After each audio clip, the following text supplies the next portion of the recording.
अस्सलाम वालेकुम। Statistical mechanics के लेक्चर नंबर 2 में सभी लोगों को वेलकम करते हैं।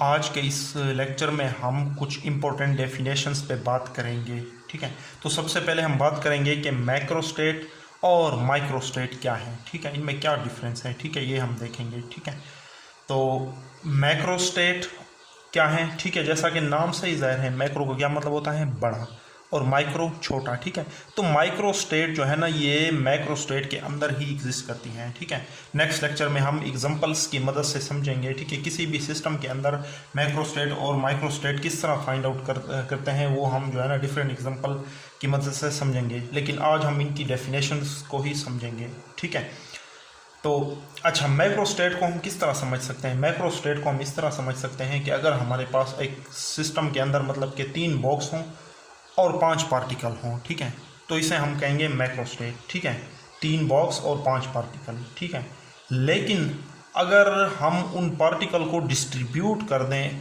ठीक है, ये भी मुमकिन है कि एक बॉक्स में 5 पार्टिकल और बाकी 2 बॉक्स खाली हों, और ये भी पॉसिबल है कि एक में 3 और बाकी 2 बॉक्स में एक पार्टिकल रखते हैं। ठीक है, तो काफ़ी पॉसिबिलिटीज़ हो सकती हैं कि हम 5 पार्टिकल को 3 बॉक्स में किस तरह रखेंगे, और इस चीज़ को हम बोलते हैं माइक्रोस्टेट। ठीक है, ये इसमें बेसिक डिफरेंस है। ठीक है, इनकी डेफिनेशंस को देखते हैं। ठीक है, मैक्रोस्टेट क्या है। ठीक है, the number of arrangement of particles of a system without distinguishing them is known as macrostate. ठीक है, कि नंबर ऑफ पार्टिकल्स हैं, ठीक है, बॉक्सेस में या किसी सिस्टम में रखे गए हैं, लेकिन उनको डिस्ट्रीब्यूट या फिर डिस्टिंग्विश नहीं किया गया, इसे कहते हैं मैक्रोस्टेट। ठीक है, और माइक्रोस्टेट क्या है, द डिस्टिंक्ट अरेंजमेंट। ठीक है, ये डिस्टिंक्ट अरेंजमेंट है। ठीक है, of a system is called macrostate. ठीक है, मतलब ये है कि सिस्टम के जो पार्टिकल्स हैं या जो भी चीज़ें हैं उसमें एटम्स हैं या, ठीक है, उन चीज़ों को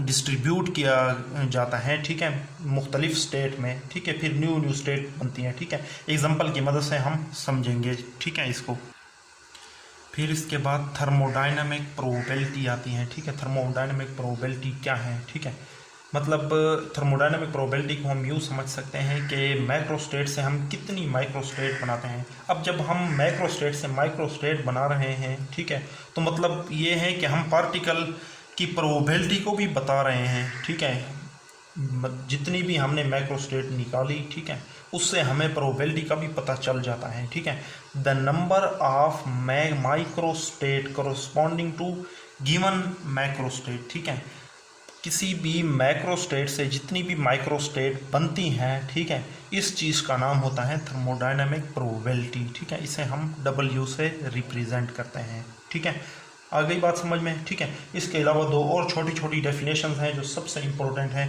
और बार बार वो चीज़ें यूज़ होंगी, तो वो हम लिख लेते हैं। ठीक है, तो इसे रेस कर रहा हूँ।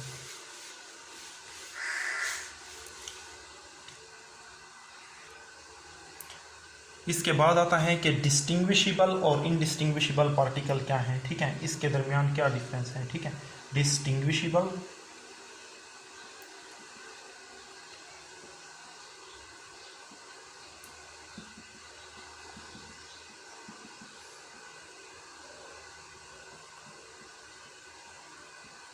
ठीक है, डिस्टिंग्विशिबल और इनडिस्टिंग्विशिबल में क्या डिफरेंट है। ठीक है, ये टर्म बहुत ही ज़्यादा यूज़ होंगी। ठीक है, आगे जाकर। ठीक है, तो ये है क्या, इस चीज़ को हम समझेंगे। ठीक है, सबसे पहले डिस्टिंग्विशिबल की डेफिनेशन करेंगे और इनडिस्टिंग्विशिबल की भी डेफिनेशन करेंगे। इनमें कोई ज़्यादा डिफरेंस नहीं है, सिर्फ एक ही चीज़ का डिफरेंस है, वो आपको पता चल जाएगा। ठीक है, डिस्टिंग्विशिबल पार्टिकल ऐसे पार्टिकल होंगे, ठीक है, जो सेपरेटली हों, ठीक है, या डिफरेंट हों। ठीक है, मतलब ये है कि एक सिस्टम है, एक बॉक्स है, उसके अंदर 10 एटम भरे गए हैं और 10 के 10 मुख्तलिफ हैं। एक जो है ऑक्सीजन होगा, दूसरा हीलियम, आर्गॉन, नियॉन। ठीक है, इस तरह डिफरेंट एटम्स को या डिफरेंट पार्टिकल्स को हम डिस्टिंग्विशिबल कहते हैं। ठीक है, मतलब उन्हें हम लेबल कर सकते हैं। ठीक है, जिनकी मतलब के अलग प्रॉपर्टीज़ होंगी। ठीक है, ऐसे पार्टिकल को हम डिस्टिंग्विशिबल कहेंगे, और इनडिस्टिंग्विशिबल पार्टिकल वो होंगे जो सब के सब सेम हों। ठीक है, क्या मतलब है इसका, एक सिस्टम है, ठीक है, उसके अंदर 10 एटम भरे गए हैं और 10 के 10 ऑक्सीजन के होने चाहिए। ठीक है, फिर इसे हम क्या कहेंगे, इनडिस्टिंग्विशिबल। ठीक है, जो कि सेम एटम हो, ठीक है।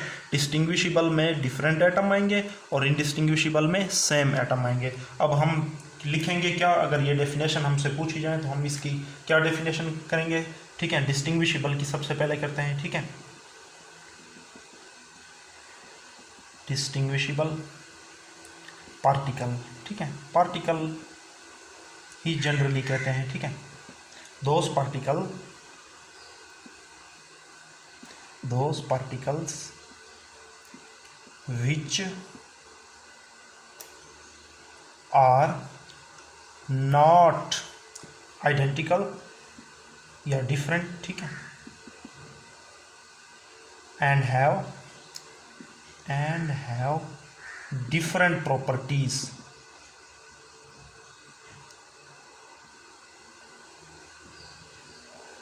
ठीक है, is called डिस्टिंग्विशिबल पार्टिकल, ठीक है।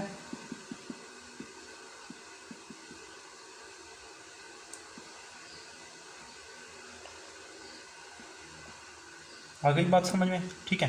फिर इसी तरीके से हम इनडिस्टिंग्विशिबल पार्टिकल को भी, ठीक है, एग्जांपल में क्या है, ठीक है, डिस्टिंग्विशिबल पार्टिकल भी, ठीक है, मतलब कि एक सिस्टम है उसके अंदर तमाम के तमाम डिफरेंट पार्टिकल हों, ठीक है, ए बी सी डी या कोई भी पार्टिकल, ऑक्सीजन, हीलियम, ठीक है, नियॉन, आर्गॉन, ठीक है, किसी भी सिस्टम के अंदर डिफरेंट पार्टिकल होंगे तो वो कौन से पार्टिकल कहलाएंगे, डिस्टिंग्विशिबल पार्टिकल।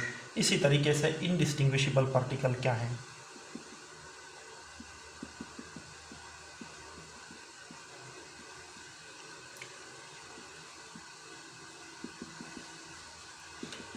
ठीक है, those particles which are, ठीक है, which are identical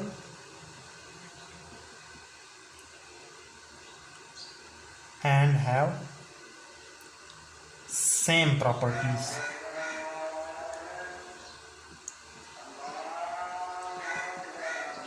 ठीक है, मतलब कि एक सिस्टम है उसके अंदर सब के सब पार्टिकल सेम होने चाहिए, ठीक है। अगर वो एक सिस्टम के अंदर, ठीक है, तमाम के तमाम एटम ऑक्सीजन के हैं या तमाम के तमाम एटम नियॉन के हैं, हीलियम के हैं, ठीक है, उस सिस्टम को हम क्या बोलेंगे, इनडिस्टिंग्विशिबल पार्टिकल। आ गई बात समझ में।